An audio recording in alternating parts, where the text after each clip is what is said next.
Bismillahirrahmanirrahim. Assalamualaikum warahmatullahi wabarakatuh. Alhamdulillahi rabbil alamin. Wa sallallahu wasallam wa baraka ala rasulillahil amin wa ala alihi wa sahbihi ajma'in. Amma ba'du. Pemirsa MJ TV yang dirahmati Allah subhanahu wa ta'ala, marilah kita lanjutkan pengajian dari tafsir surat Al-Ghasyiyah yang sudah sama-sama kita bahas tentang perihal hari kiamat dan balasan-balasan yang Allah berikan kepada mereka orang-orang yang beriman kepada Allah berupa surga dan kenikmatannya. Kemudian balasan Allah kepada orang-orang yang tidak beriman kepadanya berupa neraka dan siksa-siksanya. Dan di sini Allah Subhanahu wa taala mengajak kaum Quraisy ya secara khusus, kemudian kepada kita secara umum untuk sama-sama bertafakkur tentang ciptaan-ciptaan Allah Subhanahu wa taala, yang mana ciptaan-ciptaan ini merupakan tanda kebesaran dan kekuasaan Allah Subhanahu wa taala yang seharusnya membuat kita jauh lebih dekat dengan Allah, taat kepada Allah, jauh dari melakukan maksiat kepada Allah Subhanahu wa taala. Allah Subhanahu wa ta'ala memulai ayat tafakkur ini dengan firman-Nya, afala yanzuruna ilal ibili kaifa khuliqat. Apakah mereka, yaitu orang-orang kafir Quraisy secara khusus, tidak melihat kepada onta, bagaimana onta itu diciptakan? Jadi bukan berarti hanya melihat, tapi ini melihat dengan mengambil pelajaran, mengambil hikmah, bagaimana onta ini bisa diciptakan. Karena onta ini apa? Onta ini adalah makhluk Allah yang sangat luar biasa.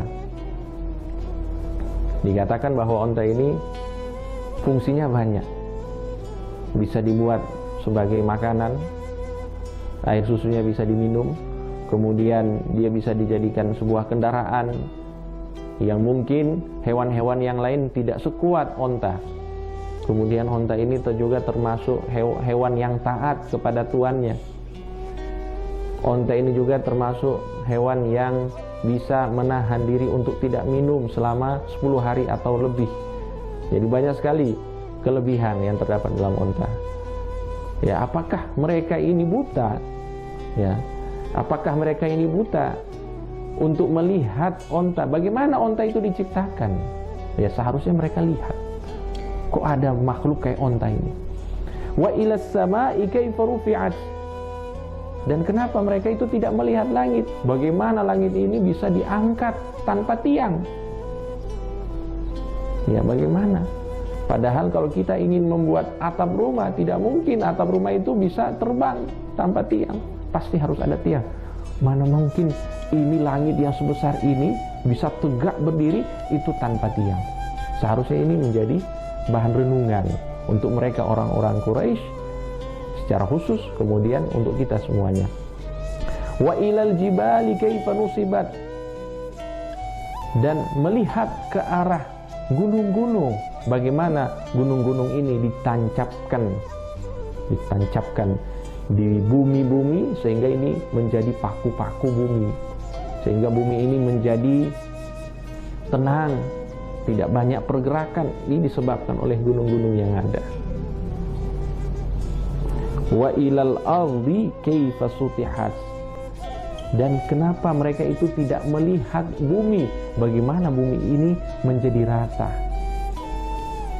Dan ini adalah seruan untuk sama-sama bertafakkur. Dan perlu diketahui pemirsa MJ TV yang dirahmati Allah Subhanahu wa taala, bahwa ayat ini secara khusus turun kepada orang-orang kafir Quraisy pada zaman Nabi Muhammad SAW. Dan keempat hal ini, inilah yang paling bisa dijangkau oleh mereka. Apalagi ketika mereka melakukan perjalanan jauh. Ketika mereka melakukan perjalanan jauh dan mereka beristirahat, maka hal yang paling pertama mereka pandang ialah kendaraan mereka, yaitu unta. Jadi itu hal yang paling pertama. Untuk itu disebutkan pertama di sini, afala yanzuruna ilal ibil. Ya, melihat onta. Kenapa Bu cuma sekedar melihat onta sebagai hewan biasa, tapi coba lihat bagaimana Allah Subhanahu wa taala menciptakan onta ini dengan berbagai banyak fungsinya. Kemudian setelah mereka melihat onta, maka pasti mereka melihat ke langit. Mereka melihat langit pasti langsung melihat langit secara langsung. Kemudian setelah mereka melihat langit, pasti mereka akan melihat sekitaran mereka, melihat kanan kiri. Apa yang mereka lihat? Ya gunung-gunung. Mungkin kalau untuk zaman sekarang ya kita jarang lihat gunung, kita lihat bangunan-bangunan.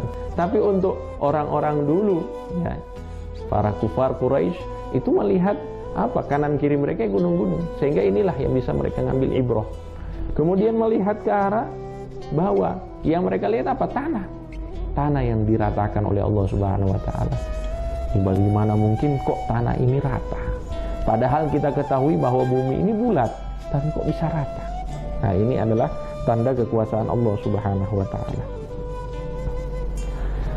Untuk itu Allah Subhanahu wa taala setelah mengajak mereka untuk bertafakkur, Allah perintahkan Nabi Muhammad SAW secara khusus dan kepada kita semuanya secara umum untuk mengingatkan, fadzakir innama anta mudzakir.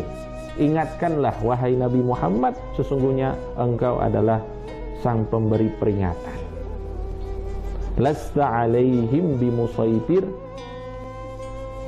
illa man tawalla wa kafar. Dan engkau wahai Nabi Muhammad itu tidak memiliki hak untuk memaksa mereka, kecuali bagi mereka yang tidak mau beriman dan kufur terhadap Al-Quran. Artinya begini jamaah sekalian, pemirsa MJA TV yang dirahmati Allah, perintah Allah kepada Nabi Muhammad untuk mengingatkan, mendakwakan mereka, tapi tidak ada hak untuk Nabi memaksa mereka untuk masuk Islam. Akan tetapi Allah ingatkan bahwa penolakan mereka terhadap dakwanya Nabi Muhammad SAW ini bukan berarti mereka akan dibiarkan begitu saja oleh Allah. Ya, mungkin di dunia Nabi Muhammad sudah dakwakan mereka, kemudian mereka tidak terima, Nabi Muhammad tidak paksa mereka untuk masuk agama Islam. Tapi ingat, di akhirat mereka akan mendapatkan balasan yang pedih dari Allah Subhanahu wa taala. Illa man tawalla wa kafar. Pada hari kiamat, orang-orang yang tidak menerima dakwah Nabi, tidak mau beriman, kemudian kufur terhadap apa yang dibawa oleh Nabi berupa Al-Quran, mereka akan mendapatkan balasan yang pedih dari Allah Subhanahu wa taala di akhirat kelak. Fayu'adzibuhullahul adzabal akbar. Maka Allah akan mengazab mereka, ya, yang tidak mau beriman dengan azab yang besar. Azab yang besar.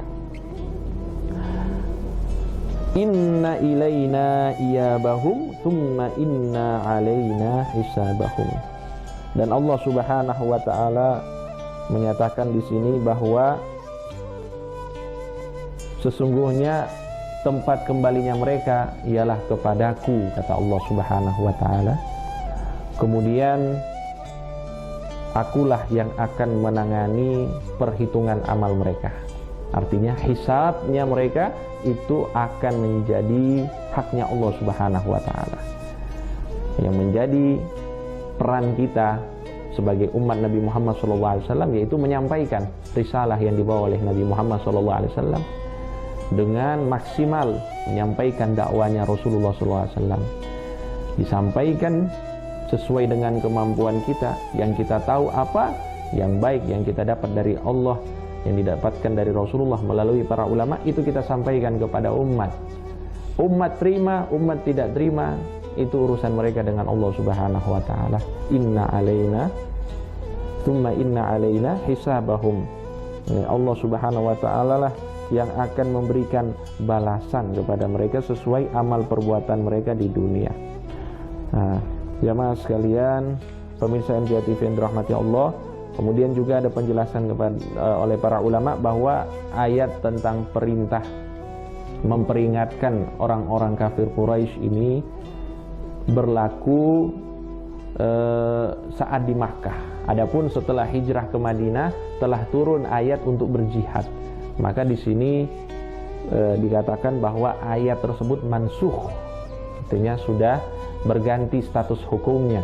Artinya selain memperingatkan, Nabi Muhammad sallallahu alaihi wasallam itu juga memiliki hak untuk berjihad di jalan Allah Subhanahu wa taala agar tegak kalimatullah atau agama Allah Subhanahu wa taala.